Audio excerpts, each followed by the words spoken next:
9 கோளும் ஒன்றாய் காண அங்கு கற்பகம் என்னும் கடவுளின் மெய்யில் 9 கோளும் ஒன்றாய் காண அங்கு கற்பகம் என்னும் கடவுளின் மெய்யில் சூரியன் முதலாய் 9 கிரகமும் பலவித குணங்களை கொண்டிருக்கும் எங்கள் கற்பக தருவில் அவை வரும்போது ஒன்றாய் சேர்ந்து பலனளிக்கும்.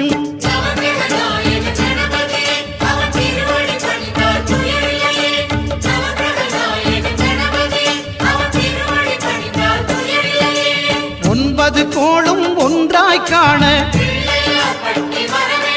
அங்கு கற்பகம் என்னும் கடவுளின் மெய்யில்